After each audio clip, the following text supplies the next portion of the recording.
उत्तर प्रदेश के यशस्वी मुख्यमंत्री आदरणीय योगी आदित्यनाथ जी के नेतृत्व में जनहित में जो काम सिद्धार्थनगर की जनता के बीच में मेरी सरकारों के द्वारा कराए गए हैं, उनके उद्घाटन शिलान्यास का कार्यक्रम भी था।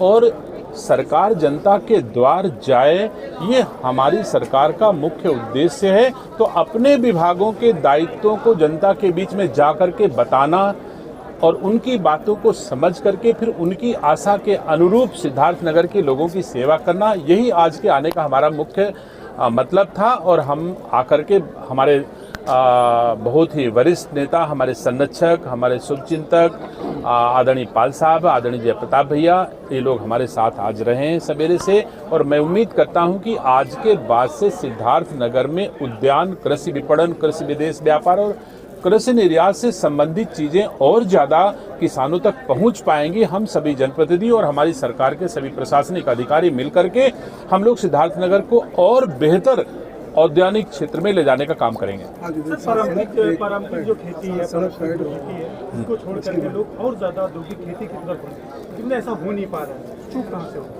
नहीं, चूक कहीं नहीं होती है। अब आप देख सकते हो कि हम पहले हमारी उपज दुनिया की कौन सी बाजार में जाती थी। आज की तारीख में बहुत सारे देशों में हमारी औद्योगिक फसलें पहुंच पा रही हैं। हमारा किसान अक्रॉस द कंट्री अपना व्यवसाय करने लगा, अपनी उपज को पहुंचा करके मूल्य संवर्धन हो रहा है। बहुत सारे अच्छी खेती जो नहीं होती थी वो हम कर रहे हैं। हम वो वैज्ञानिक तकनीक को नहीं अडॉप्ट कर पाए थे जो आज की तारीख में कर रहे हैं। तो मैं समझता हूं कि अगर हार्टिकल्चर में हम स्ट्रॉबेरी की खेती कर रहे हैं, हम ड्रैगन फ्रूट की खेती कर रहे हैं, हम प्रोटेक्टेड कल्टीवेशन कर रहे हैं, हम बहुत सारी चीज़ें लाए हैं। और आज की तारीख में उत्तर प्रदेश में हर 75 जनपद में 2 हाईटेक नर्सरियों की स्थापना की है। 2022 में इस राज्य में 75 लाख पौध हम तैयार करके किसानों को दे रहे थे अब तक। और इस 3 साल की यात्रा में हम 29 करोड़ पौधे अब दे रहे हैं हाईटेक नर्सरियों के माध्यम से। तो कल्पना कर सकते हो कितना चेंज आया।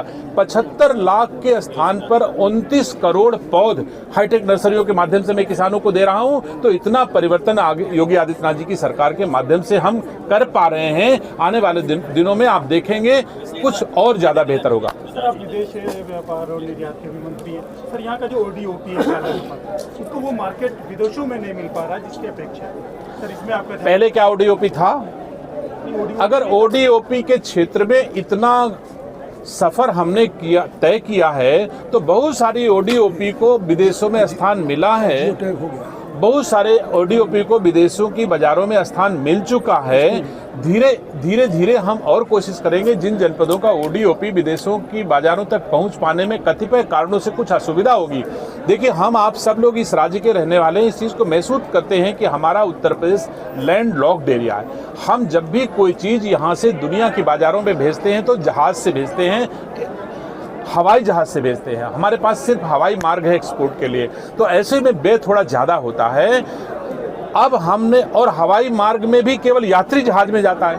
अब हम इस असुविधा को दूर करने के लिए हमने जेवर में अब वैसा एयरपोर्ट स्थापित कर दिया है जहां से कार्गो जहाज केवल उत्तर प्रदेश की उपज और उत्पादन को लेकर के ही दुनिया के बाजारों में जाएगा। तो सस्ते दाम में पहुंच जाएगा। तो और ज्यादा हमारा मूल्य संवर्धन हमारे राज्य के किसानों का अथवा राज्य के उत्पादकों का होगा। मैं समझता हूं डबल इंजन की सरकारें ने जो सपना देखा है वो बहुत जल्दी सबका सब पूरा होगा।